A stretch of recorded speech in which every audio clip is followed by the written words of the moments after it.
नमस्कार विद्यार्थी मित्र हो, आत्मबल फाउंडेशन या युट्यूब चॅनेलवर तुमचं स्वागत आहे। एनएमएमएस परीक्षा जी 21 डिसेंबर 2025 मध्ये होणार आहे त्याच्यामध्ये एक पेपर असतो, त्याचं नाव काय आहे? शालेय क्षमता चाचणी सॅट।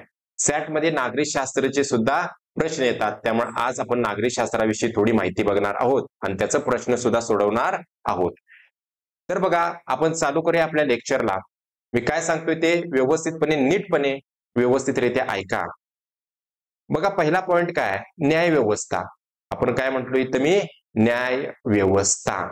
न्याय व्यवस्था म्हणजे काय? ज्या ठिकाणी बघा प्रत्येक व्यक्तीला न्याय मिळतोय अशी व्यवस्था म्हणजे न्याय व्यवस्था, असं लक्षात ठेवा।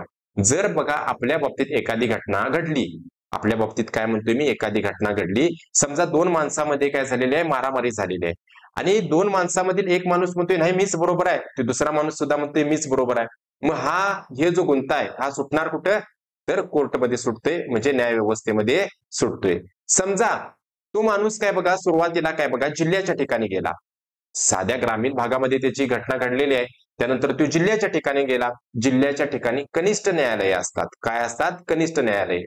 आणि त्या ठिकाणी समजा त्याचा प्रश्न सुटला नाही, त्याला वाटलं की बाबा मला न्याय मिळालेला नाही, हे काय बरोबर नाही, तर तो उच्च न्यायालयामध्ये जाऊ शकतोय, उच्च न्यायालयामध्ये दाद मागू शकतोय। तिथं सुद्धा त्याचा प्रश्न सुटला नाही, त्याच ठिकाणी सुद्धा त्याचा प्रश्न सुटला नाही, तर तो सर्वोच्च न्यायालयामध्ये जाऊ शकतोय। आणि सर्वोच्च न्यायालयामध्ये सुद्धा त्याचा प्रश्न सुटला नाही, तर तो कुठंच जाऊ शकत नाही, एवढं लक्षात ठेवा। सर्वोच्च न्यायालय म्हणजे शेवट, सर्वोच्च न्यायालय म्हणजे शेवट। तर बघा मी तर काय सांगालोय? सर्वोच्च न्यायालय, म्हणून पहिला पॉइंट आहे सर्वोच्च न्यायालय, सुप्रीम कोर्ट। भारतीय न्याय व्यवस्थेचा शिरोबिंदू, बघा सगळ्यात टॉपला येते भारतीय न्याय व्यवस्थेचा शिरोबिंदू। तिथं मी काय सांगितलं? तो माणूस त्याच ठिकाणी सर्वोच्च न्यायालय जे काय म्हणल ते, मग तो माणूस योग्य आहे काय चुकीचा आहे ते सर्वोच्च न्यायालयाने जर ठरवलं का नाही, तर तिथं ते संपलं। म्हणूनच म्हटलेलं आहे भारतीय न्याय व्यवस्थेचा शिरोबिंदू असं म्हटलेलं आहे सर्वोच्च न्यायालयाला। आणि त्याचं जे हेडक्वार्टर म्हणजे त्याचं कामकाज कुठनं चालते सर्वोच्च न्यायालयाचं?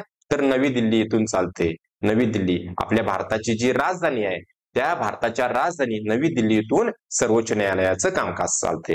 आता सर्वोच्च न्यायालयाला मुख्य न्यायाधीश असतात, जे न्यायाधीश असतात जे मुख्य, त्या मुख्य न्यायाधीशांची जी नेमणूक होते ती राष्ट्रपतींकडून होते। कोण करतात? राष्ट्रपती हे सर्वोच्च न्यायालयाच्या मुख्य न्यायाधीशांची नेमणूक करतात।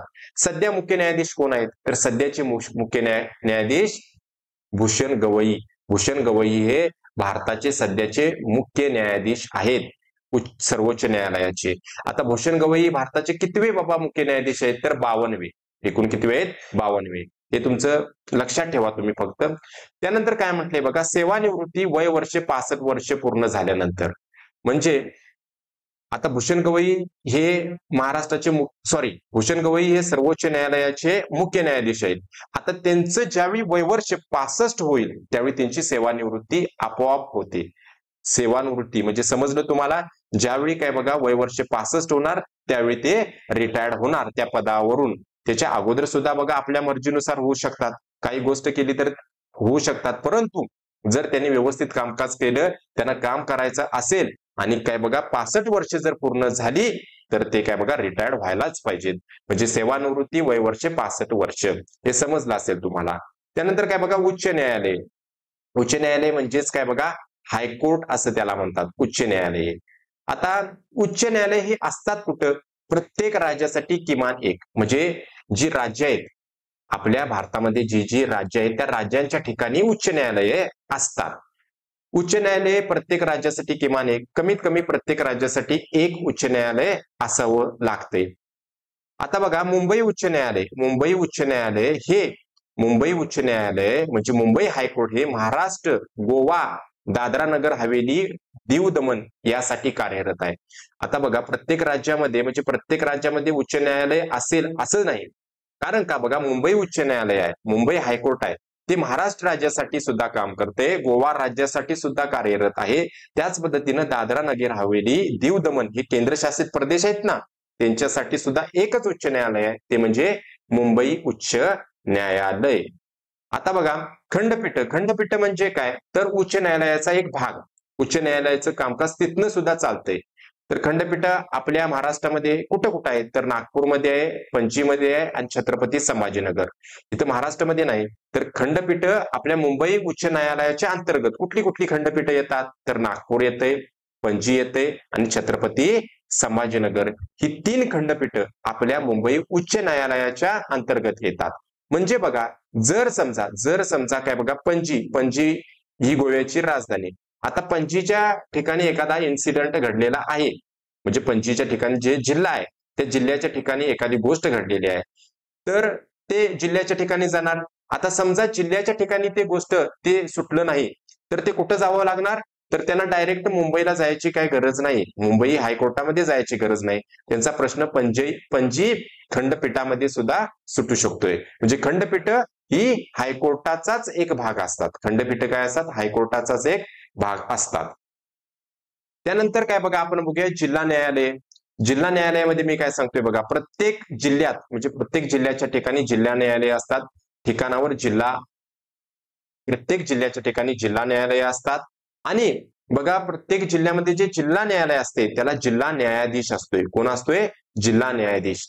त्या जिल्हा न्यायाधीशांची नेमणूक होते कसे, तर राज्यपालाच्या संमतीनं, उच्च न्यायालयाच्या सल्ल्यानं. उच्च न्यायालयामध्ये जे काही वकील असतील, जे काही न्यायाधीश असतील, ते काय करतात, संमती देतात की बाबा अशा अशा माणसाला काय करा, जिल्हा न्यायाधीश बनवा. त्यानुसार काय बघा, राज्यपाल आपल्या संमतीनं जिल्हा न्यायाधीशांची नेमणूक करतात. आणि त्यांची सेवानिवृत्ती वय वर्ष 62 पूर्ण झाल्यानंतर. कुणाची, जिल्हा न्यायालयामध्ये जो जिल्हा न्यायाधीश असतोय ना, त्यांच्या वयाची 62 वर्ष पूर्ण झाली तर सेवानिवृत्ती, त्यांना रिटायर्ड व्हावं लागतंय. कन्फ्युजन करून घ्यायचं नाही. सर्वोच्च न्यायालयामध्ये जे मुख्य न्यायाधीश असतात त्यांची सेवानिवृत्ती 65 वर्ष दिलेली आहे आणि जिल्हा न्यायालयामध्ये जे जिल्हा न्यायाधीश असतात त्यांची सेवानिवृत्ती 62 वर्ष दिलेली आहे. एवढं लक्षात ठेवा. आता उच्च न्यायालयामध्ये सुद्धा न्यायाधीश असतात. उच्च न्यायालयासाठी सुद्धा न्यायाधीश असलं पाहिजे. त्यांची नेमणूक कोण करते, तर त्यांची नेमणूक सुद्धा राष्ट्रपती करतात. त्यांची नेमणूक कोण करतात, राष्ट्रपती करतात. हे लक्षात ठेवा. उच्च न्यायालयाला जे न्यायाधीश असतात, मुख्य न्यायाधीश, उच्च न्यायालयाचा सुद्धा न्यायाधीश असणार, त्यांची नेमणूक कोण करतात, राष्ट्रपती करतात. हे लक्षात ठेवा. त्यानंतर आता आपण बघूया भारतीय संघराज्य. पुढला पॉइंट आहे ते म्हणजे भारतीय संघराज्य म्हणजे काय. तर हा दुसऱ्या टॉपिक मधला, हा म्हणजे नागरिकशास्त्राच्या पुढल्या टॉपिक मधला पॉइंट आहे. तर भारतीय संघराज्य म्हणजे काय, संघराज्य म्हणजे काय, ज्या ठिकाणी काय बघा शासन पद्धती विभागलेली असते त्याला संघराज्य असं म्हणतात. जसं भारतामध्ये शासन पद्धती, सरकार विभागलेला आहे. केंद्रामध्ये सरकार आहे, केंद्र सरकार त्याला म्हणतोय, आणि प्रत्येक राज्यासाठी वेगवेगळं सरकार आहे. जसं आपलं महाराष्ट्रामध्ये कुठलं सरकार आहे, तर महाराष्ट्रामध्ये काय बघा, भाजप म्हणा, शिंदेची शिवसेना आणि राष्ट्रवादी, कुठली, अजित पवार यांची राष्ट्रवादी, ह्या तिघांचं मिळून म्हणजेच महायुती यांचं सरकार आपल्या महाराष्ट्रामध्ये आहे. तसंच केंद्रामध्ये वेगळं सरकार आहे, केंद्रामध्ये भाजपाचं सरकार. समजलं काय, तर केंद्र सरकार आणि राज्य सरकार यांच्यामध्ये शासनाची काय झालेली आहे, विभागणी झालेली आहे, त्याला संघराज्य असं म्हणतात. संघराज्य म्हणजे काय, तर बघा विविध राज्य म्हणजे विविध वेगवेगळी राज्य एकत्र येऊन जो भारत देश बनलेला आहे त्याला भारतीय संघराज्य असं म्हणायचं.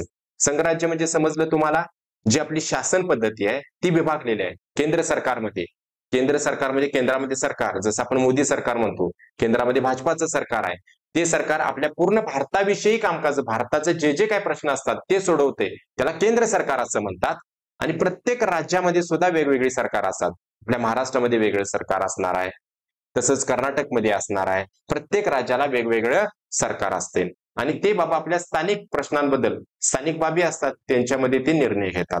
म्हणजे एखादं रस्तं जर आपल्या महाराष्ट्रामध्ये बांधायचं असेल तर हे महाराष्ट्रामधलं सरकार निर्णय घेऊ शकते. समजलं तुम्हाला, म्हणूनच त्याला भारतीय संघराज्य असं म्हणतात. भारतामध्ये एकूण 28 राज्य आहेत आणि 8 केंद्रशासित प्रदेश आहेत. सध्या भारतामध्ये 28 राज्य आणि 8 केंद्रशासित प्रदेश आहेत. भारतामध्ये सध्या 9 केंद्रशासित प्रदेश नाहीत. सध्याला भारतामध्ये 8 केंद्रशासित प्रदेश आहेत. आता भारतीय संघराज्य का बाबा भारतीय संघराज्य बनवलेलं असेल, तर मोठा भूप्रदेश आहे आपला भारत, किती मोठा आहे बघा, म्हणून राज्यामध्ये वेगळं सरकार ठेवलेलं आहे. वेगवेगळ्या राज्यांनी त्यांचे निर्णय घ्यावेत म्हणून ते सरकार वेगळं आहे आणि केंद्रामध्ये सरकार वेगळं आहे. मोठा भूप्रदेश व विविधतेमुळे संघराज्य पद्धती ही उपयुक्त येते. जसे महाराष्ट्रामध्ये मराठी बोलणारी लोक आहेत, मग त्यांच्यासाठी निर्णय घेणारं सरकार वेगळं आहे. गुजरातमध्ये गुजराती बोलणारी लोक आहेत, म्हणून त्यांच्यासाठी सरकार वेगवेगळं आहे. ह्या विविधता आहेत. ह्या विविधता तसंच काय बघा, भारत हा मोठा भूप्रदेश आहे, त्यामुळे भारतीय संघराज्य पद्धती उपयुक्त ठरते. आता विभागणी कशी होते बघा, एक म्हणजे केंद्र शासन. मी तुम्हाला सांगितले केंद्रामध्ये शासन, केंद्र सरकार, केंद्र शासन, त्याच्या अंतर्गत राष्ट्रपती येतात, त्याच्या अंतर्गत राष्ट्रपती असतात. लोकसभा आणि राज्यसभा. लोकसभा आणि राज्यसभा ही संसदेची दोन सभागृह आहेत. त्याच्यामधलं राज्यसभा हे वरिष्ठ सभागृह. राज्यसभेला काय म्हणायचं, वरिष्ठ, टॉप. आणि काय बघा, लोकसभा म्हणजेच काय बघा, कनिष्ठ सभागृह. हे कुठे येणार, केंद्र शासनामध्ये. केंद्र शासनामध्ये संसद. संसद हा शब्द आला की म्हणायचा कुठला शब्द आहे, हा केंद्रातला शब्द आहे, हा सेंट्रल गव्हर्नमेंटचा शब्द आहे. तर हा भारताविषयी पूर्ण भारताचा शब्द आहे असं लक्षात ठेवायचं. त्या संसदेमध्ये राष्ट्रपती येतात, लोकसभा येते, राज्यसभा येते, प्रधानमंत्री पण येतात. प्रधानमंत्री हे लोकसभेचाच एक घटक आहेत, मंत्रिमंडळ हे सुद्धा लोकसभेचे घटक आहेत. त्याच पद्धतीनं सर्वोच्च न्यायालय. सर्वोच्च न्यायालय म्हणजे सुप्रीम कोर्ट. सुप्रीम कोर्ट हे आपल्या भारतासाठी, पूर्ण भारतासाठी काम करते, म्हणून पूर्ण भारतासाठी काम करते, त्याला केंद्र शासनाच्या अंतर्गत येते असं म्हणायचं. मंत्रिमंडळ म्हणजे जे लोकसभेमध्ये मंत्रिमंडळ आहे ते पूर्ण भारतासाठी काम करते. प्रधानमंत्री पूर्ण भारतासाठी काम करतात. राज्यसभेमधली माणसं असतील, लोकसभेमधले सभासद असतील, राष्ट्रपती असतील, ते पूर्ण भारतासाठी काम करतात. आणि पूर्ण भारतासाठी काम करतात म्हणजेच केंद्र शासन, म्हणजेच काय बघा, केंद्र शासन. आणि फक्त आता राज्यासाठी, आपलं महाराष्ट्र राज्य, त्याच्यासाठी काम कोण कोण करते, तर राज्यपाल कामकाज बघतात. विधानसभा असेल, विधानसभा आणि विधान परिषद. बघा, विधान परिषद हे काय झालं, विधान परिषद हे वरिष्ठ सभागृह झालं, वरिष्ठ सभागृह महाराष्ट्रामधलं. आणि विधानसभा हे काय झालं, कनिष्ठ सभागृह झालं. त्यानंतर काय बघा, मुख्यमंत्री, उपमुख्यमंत्री हे सर्व घटक काय बघा, राज्य म्हणजे एखादं जर राज्य असेल तर त्याच्यासाठी काम करतात, त्याला राज्य शासन असं म्हणायचं. उच्च न्यायालय असतील, जिल्हा न्यायालय असेल. आता उच्च न्यायालय सुद्धा राज्यासाठीच काम करते, जिल्हा न्यायालय सुद्धा त्या राज्यासाठी काम करते. आता एखाद्या राज्यामध्ये विविध जिल्हा असतात, मग विविध जिल्ह्यामध्ये जिल्हा न्यायालय असतात, ती जिल्हा न्यायालय त्या राज्यासाठी काम करणार. तसंच काय बघा, उच्च न्यायालय असतात, ती उच्च न्यायालय सुद्धा, मुंबई उच्च न्यायालय हे महाराष्ट्रासाठी काम करणार, त्याच पद्धतीने गोव्यासाठी काम करणार, म्हणजेच याला राज्य शासन असं म्हणायचं. समजलं. त्यानंतर आता राज्य विधिमंडळ. आपल्या महाराष्ट्राचा आपण काय बघा विचार करूया. राज्य विधिमंडळ. राज्य विधिमंडळामध्ये कोण कोण येते, राज्य शासन म्हणा, राज्य सरकार म्हणा, राज्य विधिमंडळ म्हणा, आपण महाराष्ट्रासाठी फक्त विचार करालोय. विधानसभा. महाराष्ट्रासाठी विधानसभा. विधानसभा हे कनिष्ठ सभागृह झालं, विधिमंडळाचं कनिष्ठ सभागृह झालं.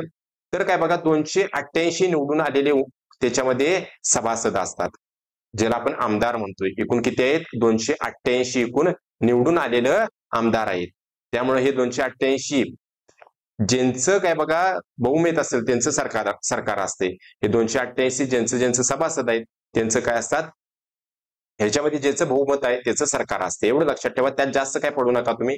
एकूण 288 सभासद असतात, म्हणजे एकूण जी विधानसभा आहे त्याच्यामध्ये 288 आमदार असतात आणि एक अँग्लो इंडियन प्रतिनिधी हे काढून टाका. एक अँग्लो इंडियन प्रतिनिधी 2020 पासून एक अँग्लो इंडियन प्रतिनिधीला जागा आरक्षित ठेवण्यात आलेली नाही. सध्या महाराष्ट्रामध्ये काय बघा 288 आमदार आहेत. एकूण किती सभासद आहेत विधानसभेचं, 288. एवढं लक्षात ठेवा, विधानसभेमध्ये 288 सभासद, ज्याला आपण आमदार म्हणतोय, ज्याला आपण काय बघा लोकांनी निवडून देतोय. तुम्हाला माहित असेल आमदारांच्या निवडणुका होतात, त्याच्यामध्ये आपण वोटिंग देतोय, म्हणजे 18 वर्ष पूर्ण झालेली माणसं वोटिंग देतात. एवढं तरी माहित असेल तुम्हाला प्रत्येकाला.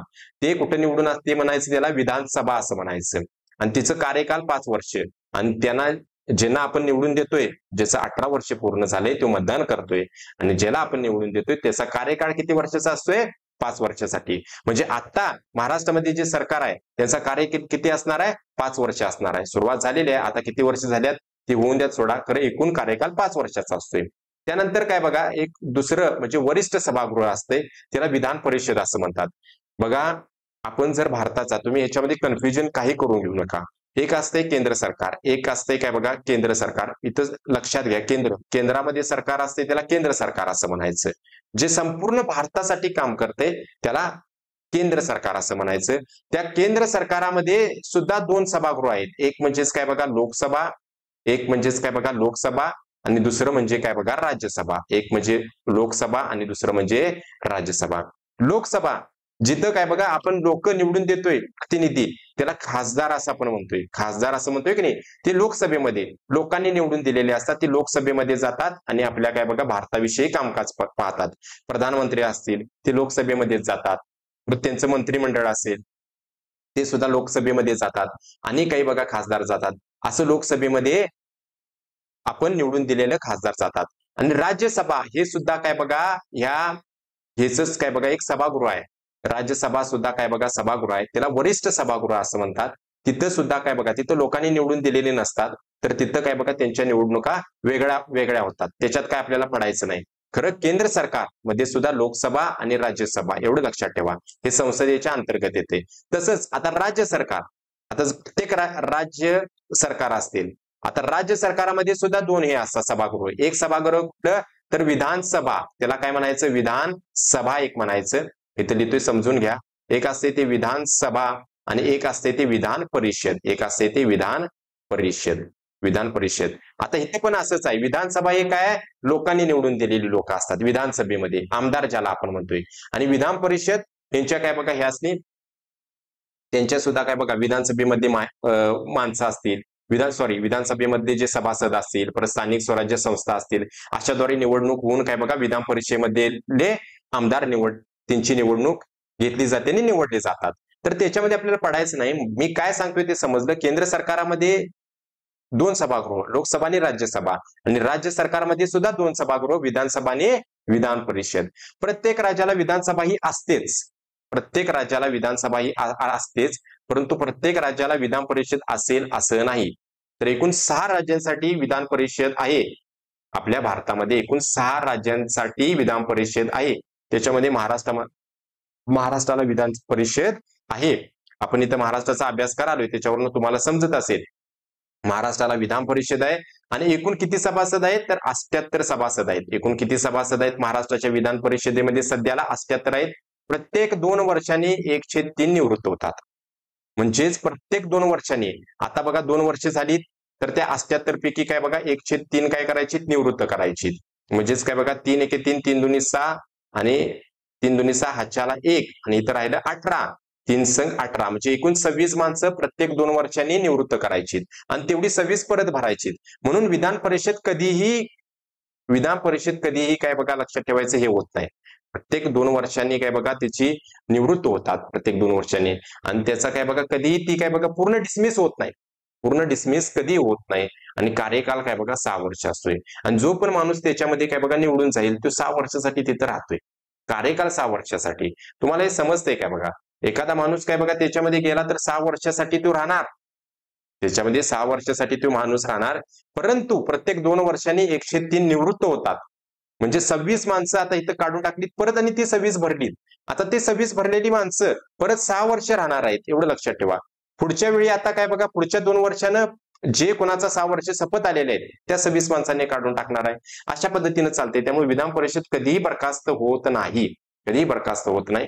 अधिवेशन एकूण काय बघा आपल्या महाराष्ट्रामध्ये 3 अधिवेशन होतात. एक पावसाळी अधिवेशन असते, पावसाळ्यात होते, ते मुंबईला होते. ठीक आहे. त्यानंतर अर्थसंकल्पीय अधिवेशन सुद्धा मुंबईमध्येच होते, जे मार्च किंवा एप्रिल महिन्यामध्ये पार पडते.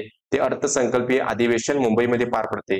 आणि हिवाळी अधिवेशन नागपूरला पार पडते. अधिवेशन काय असते तर अधिवेशन म्हणजे आता समजा महाराष्ट्राचं अधिवेशन, महाराष्ट्राचे विधिमंडळाचं अधिवेशन आहे, तर विधानसभेमधलं आमदार एकत्र येणार आहेत त्या सभागृहामध्ये. त्या सभागृहामध्ये आपल्या काय बघा ज्या भागातून ते निवडून आलेले आहेत, आपल्या भागातून निवडून गेलेला काय बघा तुमच्या प्रत्येक भागातून निवडून गेलेला आमदार असते. ते आमदार तुमच्या भागासाठी काय बघा काही प्रश्न मांडणार आहे. असं इथं काय बघा रस्ते खराब आहेत, इथं पूल बांधला गेला पाहिजे, इथं तलाव बांधलं गेलं पाहिजे. तर ह्या सर्व गोष्टी काय बघा अधिवेशनामध्ये मांडल्या जातात. तर आता काय बघा एवढी माहिती तुम्हाला जर नागरिकशास्त्राविषयी समजलेली असेल तर आपण काही प्रश्न बघूया. तर चालू करूया आपण पहिला प्रश्नाला. पहिला प्रश्न बघा, भारताच्या न्यायव्यवस्थेचा शिरोबिंदू कोणते न्यायालय आहे? जे भारताचं न्याय व्यवस्था आहे त्या भारताच्या न्याय व्यवस्थेचा शिरोबिंदू कोणतं न्यायालय आहे? मुंबई उच्च न्यायालय आहे, सर्वोच्च न्यायालय आहे, दिल्ली उच्च न्यायालय आहे की राष्ट्रीय न्यायाधिकरण आहे? आणि त्याचं बरोबर उत्तर कुठलं आहे? सर्वोच्च न्यायालय. सर्वोच्च न्यायालय हे भारताच्या न्यायव्यवस्थेचा शिरोबिंदू, टॉप, सगळ्यात वरती. तुम्हाला सांगितलेलं आहे मी. त्यानंतर 2 नंबरचा प्रश्न, सर्वोच्च न्यायालयाचे मुख्य न्यायाधीश यांची नेमणूक कोण करतंय? तर सर्वोच्च न्यायालयाचे जे मुख्य न्यायाधीश असतील त्यांची नेमणूक कोण करतंय? राष्ट्रपती करतात. त्यांची नेमणूक कोण करतात? राष्ट्रपती. कायम लक्षात ठेवायचं. त्यानंतर तिसरा प्रश्न, सर्वोच्च न्यायालयातील न्यायाधीशांचं वयोमर्यादेनंतर सेवानिवृत्तीचं वय किती आहे? तर काय बघा, सर्वोच्च न्यायालयातील न्यायाधीशांचं वयोमर्यादेनंतर म्हणजे त्यांचं वय झाल्यानंतर त्यांना रिटायर होण्याचं वय किती आहे? 60 वर्ष आहे, 62 वर्ष आहे, 65 वर्ष आहे, काय 67 वर्ष आहे? तर त्याचं बरोबर उत्तर 65 वर्ष. बरोबर उत्तर काय? 65 वर्ष. आता तुम्ही अभ्यास कसा करायचा? ह्या माहिती मी सर्वोच्च न्यायालयाविषयी सांगालोय. पहिला प्रश्न काय सांगितला? भारतीय न्यायव्यवस्थेचा शिरोबिंदू कोणतं न्यायालय आहे? ठीक आहे, तुम्ही म्हणा सर्वोच्च न्यायालय आहे. आता जर मी सांगितलं प्रत्येक राज्यासाठी न्यायव्यवस्थेचा शिरोबिंदू कोण राहणार? प्रत्येक राज्यासाठी कुठली न्यायव्यवस्था काम करते? तर उच्च न्यायालय काम करते. आता त्या उच्च न्यायालयामध्ये मुख्य न्यायाधीश असतात, त्यांची नेमणूक कोण करते? तर उच्च न्यायालयाचं सुद्धा काय बघा, न्यायाधीश असतात त्यांची नेमणूक राष्ट्रपतीच करतात. त्याच पद्धतीने उच्च न्यायालयाच्या जे न्यायाधीशांचं वयोमर्यादेनुसार किती वय बाबा, किती वयानंतर ते निवृत्त होणार, असं सुद्धा प्रश्न तुम्ही तयार करा. मी काय म्हणाले, असं सुद्धा प्रश्न तुम्ही तयार करा. जसं सर्वोच्च न्यायालयाचं झालं, उच्च न्यायालयाचं झालं, त्यानंतर जिल्हा न्यायालय घ्या. अशा पद्धतीनं प्रश्न तुम्ही तयार करा. नाहीतर एकाच प्रश्नापुरतं काय बघा डिपेंड राहू नका. त्यानंतर चौथा प्रश्न काय बघा, खालीलपैकी कोणते एकापेक्षा अधिक राज्यासाठी उच्च न्यायालय आहे? म्हणजे काय म्हटले बघा, खाली एक उच्च न्यायालय दिलेलं आहे. मी काय म्हणतोय, उच्च न्यायालय म्हणजे हायकोर्ट दिलेला आहे. ते कुठलं बाबा हायकोर्ट असं आहे? तर ते काय बघा, एकापेक्षा जास्त राज्यासाठी काम करते. आता दिल्ली हायकोर्टचा जर विचार केला, दिल्ली उच्च न्यायालयाचा विचार केला, हे फक्त दिल्ली केंद्रशासित प्रदेशासाठीच काम करते. तुम्ही म्हणाल दिल्लीमध्ये तर सर्वोच्च न्यायालयामध्ये आहे, सर्वोच्च न्यायालय आहे. अरे दिल्लीमध्ये सर्वोच्च न्यायालय आहे, ते सर्वोच्च न्यायालय आपल्या भारतासाठी काम करते. ते दिल्ली ह्या ठिकाणी काय बघा तिथे कामकाज करते, तिथे त्याचं ऑफिस म्हणा, हेडक्वार्टर म्हणा, दिल्ली इथं बनवलेलं आहे आणि तिथून आपल्या संपूर्ण भारतासाठी केले जाते. खरं दिल्लीसाठी सुद्धा एक काय बघा, प्रत्येक राज्यासाठी मी काय म्हटलं होतं, प्रत्येक राज्यासाठी एक काय असते, प्रत्येक राज्यासाठी किमान एक उच्च न्यायालय असते. मग आता दिल्लीसाठी सुद्धा काय बघा, सर्वोच्च न्यायालय सोडा ते तिथं आहेच, दिल्लीसाठी काय बघा हायकोर्ट सुद्धा आहे, दिल्ली उच्च न्यायालय सुद्धा आहे. ते दिल्ली केंद्रशासित प्रदेशासाठी काम करते, एवढं लक्षात ठेवा, कन्फ्युजन करून घ्यायचं नाही. आता ते फक्त दिल्लीसाठी काम करते. ओके. त्यानंतर गुवाहाटी हे काय बघा, हे जे उच्च न्यायालय आहे ते उच्च न्यायालय आसाम म्हणा किंवा आसाम म्हणा, आसामसाठी आसाम, अरुणाचल प्रदेश,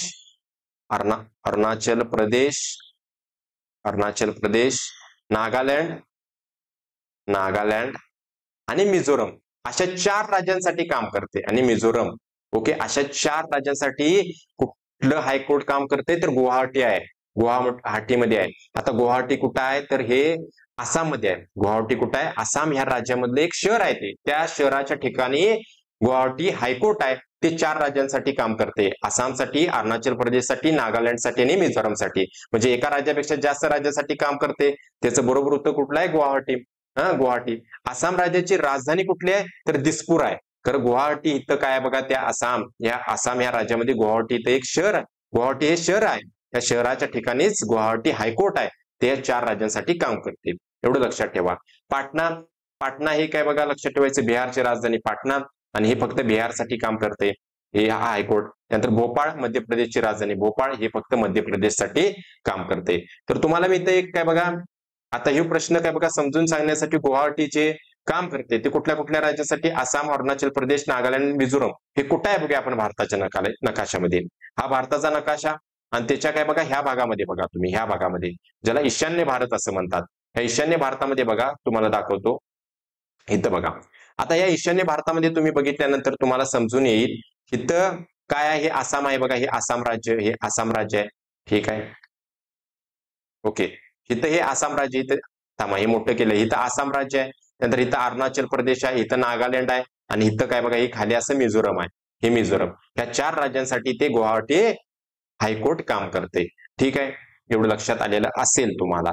आलं लक्षात? तर पुढचा पॉइंट बघूया. 5वा प्रश्न, मुंबई उच्च न्यायालयाची खंडपीठ योग्य क्रमानं लावायची आहेत. आता खंडपीठ योग्य क्रमानं लावायचं म्हणजे काय, तर सर्वात प्रथम कुठलं खंडपीठ आहे, तर सर्वात प्रथम नागपूर हे खंडपीठ आहे. सर्वात प्रथम कुठला आहे, नागपूर. त्यानंतर मग पणजी नंतर छत्रपती संभाजीनगर. हा त्याचा क्रम नेहमी लक्षात ठेवायचा. पुढे पण तुमच्या उपयोगी येणार आहे. जर तुम्ही स्पर्धा परीक्षा देणार असला तर कुठलं खंडपीठ येते, तर नागपूर, त्यानंतर पणजी आणि छत्रपती संभाजीनगर. ऑप्शन क्रमांक 2 हे त्याचं बरोबर उत्तर आहे. आणि ज्याला आता काय बघा, तुम्ही लहान आहात, 8वीला आहात, तुम्हाला स्पर्धा परीक्षा म्हणजे काय हे कळाले असतील. तुम्हाला आतापासून काय बघा, स्पर्धा परीक्षा नेमका काय असतात ते कळाले असतील. स्पर्धा परीक्षेमध्ये अशाच पद्धतीचे क्वेश्चन येतात. एक प्रश्न येतोय आणि 4 काय येतात, ऑप्शन येतात, 4 पर्याय येतात आणि त्या 4 पैकी एक आपल्याला निवडायचा असतोय. तुम्ही 8वीचा अशा पद्धतीने अभ्यास केला, 9वीचा समजा अशाच पद्धतीनं, 9वीला कुठली एक्झाम नसते, NMMS सारखी 9वीला एक्झाम नाही, परंतु 9वीचा सुद्धा काय बघा अशा पद्धतीने अभ्यास केला, 10वीचा सुद्धा अशा पद्धतीने अभ्यास केला, तर तुम्हाला काय बघा ही परत पुस्तकं वाचायची काय गरज नाही. आता स्पर्धा परीक्षेचा अभ्यास करणारी पोरं करतात काय माहिती आहे काय, त्यांनी हे 8वी 9वी 10वी त्यांचं व्यवस्थितरित्या पक्क नसते, त्यामुळे त्यांना परत आणि पुस्तकं वाचावी लागतात.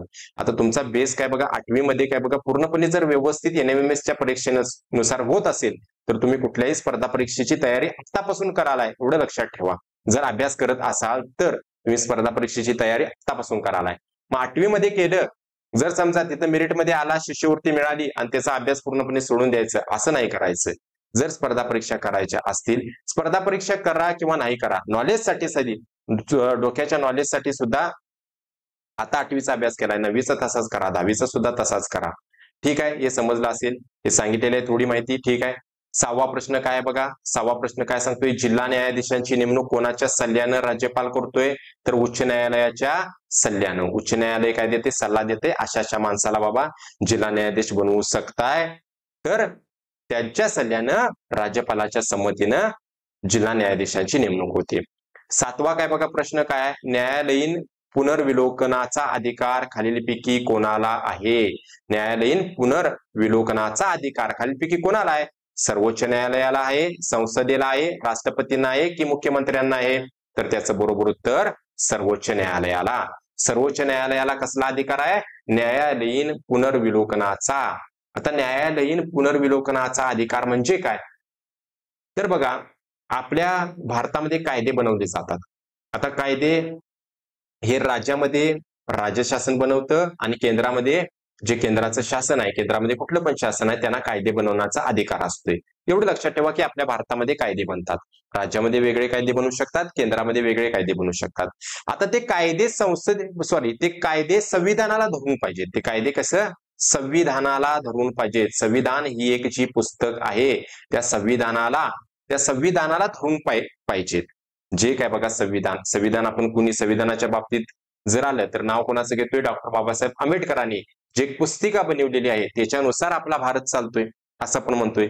मग ते कायदे जे आता सुद्धा बनवणार आहेत ते संविधानाला धरून पाहिजे, नाहीतर उगाच कुठला पण कायदा बनवलेला आहे असं चालणार नाही. मग एखादा कायदा बनवला तर चेक करण्याचा अधिकार कोणाला आहे, सर्वोच्च न्यायालय. बाबा तो कायदा संविधानानुसार आहे का नाही, संविधानात लिहिलेला आहे बाबा एखादा कायदा अशाच पद्धतीने बनवायचा, मग ते चेक करण्याचं काम कोण करतंय, सर्वोच्च न्यायालय करते. त्याच पद्धतीने जे सरकार आहे, समजा केंद्रामध्ये जे सरकार आहे ते व्यवस्थितरित्या कार्य कराले का नाही, नाहीतर एखाद्या गोष्टी एखाद्या ठिकाणी अन्याय कराले असं होता कामा नाही. ह्यालाच म्हणायचं न्यायालयीन पुनर्विलोकन. आणि त्याचा अधिकार कुणाला आहे, त्याचा अधिकार सर्वोच्च न्यायालयाला आहे. त्यानंतर 8वा प्रश्न, जनहितार्थ याचिका या संकल्पनेबद्दल चुकीचा पर्याय ओळखा. चुकीचा पर्याय, ह्याच्यामध्ये 3 पर्याय काय बघा जनहितार्थ याचिकेबद्दल माहिती देतात आणि एक पर्याय चुकीचा आहे, तो चुकीचा पर्याय ओळखायचा आहे. आता जनहितार्थ याचिका म्हणजे मी तुम्हाला काय सांगतो, तर पहिला ऑप्शन दिलाय व्यक्ती, गट, संघटना दाखल करू शकते. जी जनहितार्थ याचिका व्यक्ती असेल, गट असेल, संघटना दाखल करू शकतात का. आता पहिल्यांदा जनहितार्थ याचिका म्हणजे काय सांगतो. जनहितार्थ याचिका म्हणजे काय, तर सार्वजनिक प्रश्न असतात, सार्वजनिक गोष्टी असतात, त्या सार्वजनिक गोष्टी न्यायालयामध्ये मांडणं म्हणजे जनहितार्थ याचिका. जसं की बघा एखाद्या ठिकाणी गरीब लोक राहतात आणि त्या गरीब लोकांच्या ठिकाणी तिथं रस्ता खराब झालेला आहे. तिथं काय झालेला आहे, रस्ता खराब झालेला आहे.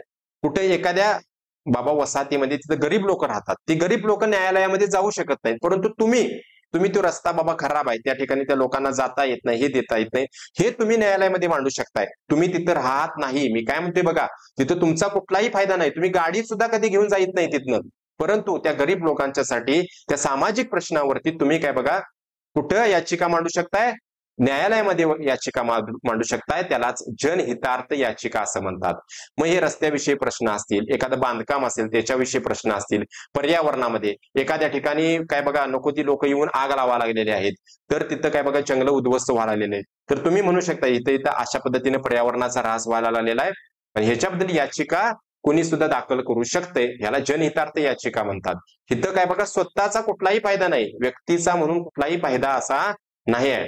तर बघा हे कुठलाही एखादा व्यक्ती जाऊन तुम्ही सुद्धा काय बघा एखाद्या ठिकाणी बाबा व्यवस्थित ही घटना तुम्हाला वाटत असेल की पर्यावरणाला समजा किंवा एखादं बांधकाम म्हणा हे व्यवस्थितरित्या चाललं नाही, तर तुम्ही सुद्धा ही याचिका दाखल करू शकताय. सामाजिक सार्वजनिक प्रश्न असतात हे कुठलं पण, तर व्यक्ती सुद्धा एखाद्या गट असेल एखादी संघटना असेल ही दाखल करू शकते.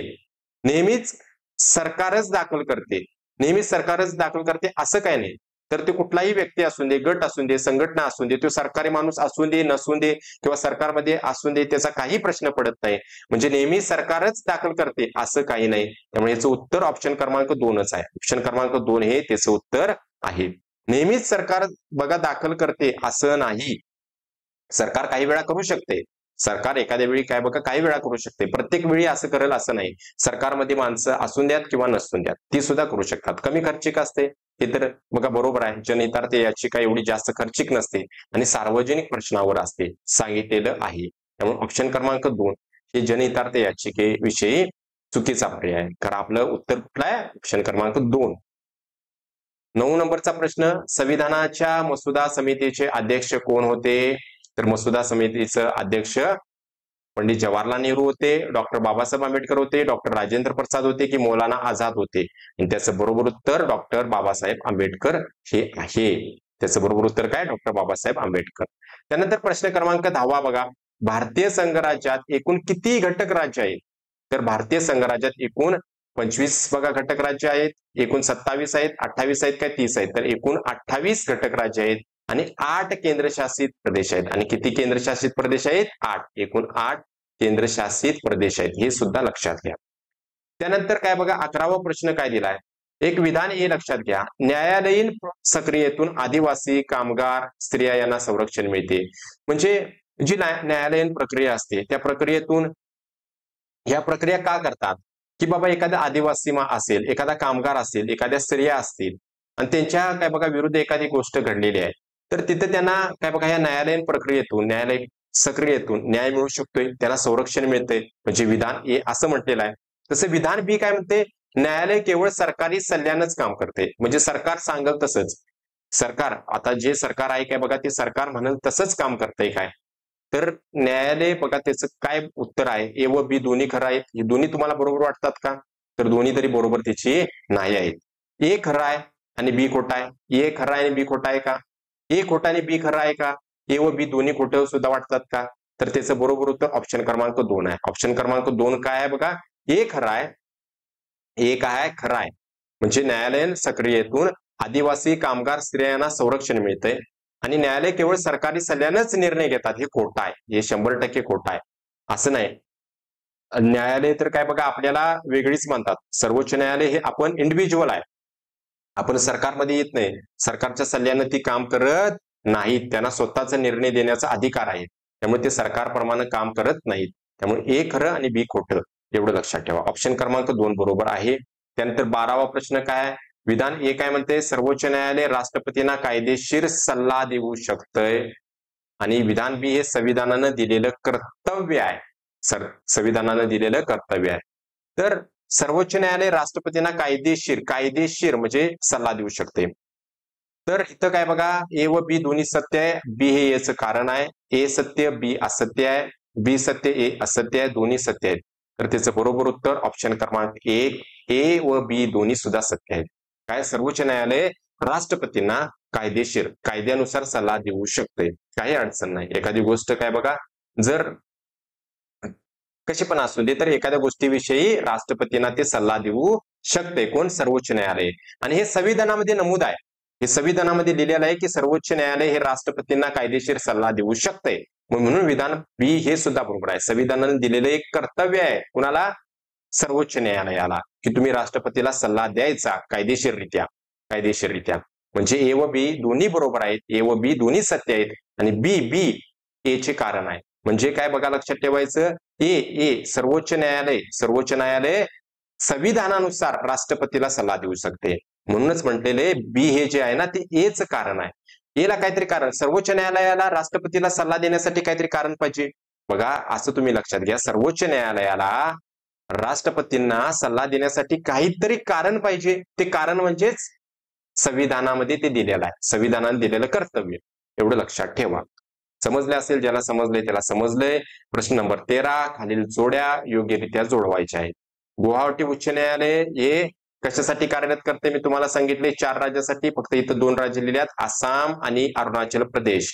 म्हणजेच अ साठी काय बघा आलं पाहिजे होतं, 2 चालू आहे असा पर्याय निवडा. अ 2 इथं चालू आहे, अ 3 इथं चालू आहे म्हणजे हा पर्याय गेला. अ 4 चालू आहे इथं पर्याय गेला. अ 2 बघा चौथ्यामध्ये सुद्धा आहे, चौथ्यामध्ये सुद्धा तो 2 चालू झालेला आहे, 2 चालू झालेला आहे. त्यामुळे चौथा पर्याय सुद्धा येऊ शकतो. बघूया, गुवाहाटी उच्च न्यायालय आसाम, अरुणाचल प्रदेश, नागालँड आणि मिझोरम या 4 राज्यासाठी कार्यरत करते. बट इथं 2 राज्य दिलेले आहेत, काय एवढा जास्त हे करायचं नाही. ब नंबर केरळ उच्च न्यायालय केरळ आणि लक्षद्वीपसाठी काम करते. केरळ उच्च न्यायालय त्याच्यामध्ये केरळ सुद्धा आहे आणि लक्षद्वीप हा केंद्रशासित प्रदेश आहे. म्हणजे ब ला काय बघा 4 येणार, ब ला काय बघा 4. म्हणजे ऑप्शन क्रमांक 1 हे त्याचं बरोबर उत्तर आहे. ऑप्शन क्रमांक 1 हेच त्याचं. अ साठी 2 येणार, केरळ उच्च न्यायालय केरळ आणि लक्षद्वीपसाठी, कलकत्ता उच्च न्यायालय कशासाठी? पश्चिम बंगालसाठी आणि अंदमान निकोबारसाठी, आणि चंदीगड उच्च न्यायालय पंजाब आणि हरियाणासाठी कार्यरत आहेत. अशा पद्धतीने मी हे 13 प्रश्न बघितलेले आहेत. 13 प्रश्न नागरिक शास्त्राचे बघितले आहेत. 13 प्रश्नांचा तुम्हाला निश्चितच फायदा होईल. आणि काही प्रश्न आहेत, हा पार्ट पहिला म्हणा, पार्ट दुसऱ्यामध्ये सुद्धा प्रश्न काही घेतो याच्यावरती, नागरिक शास्त्रावरती आधारित. या प्रश्नांचा तुम्हाला निश्चितच फायदा होतोय का नाही ते कमेंटमध्ये तुम्ही मला सांगा. आणि हे लेक्चर आवडलं असेल तर त्याला लाईक करा, शेअर करा आणि चॅनेलला सबस्क्राईब करा.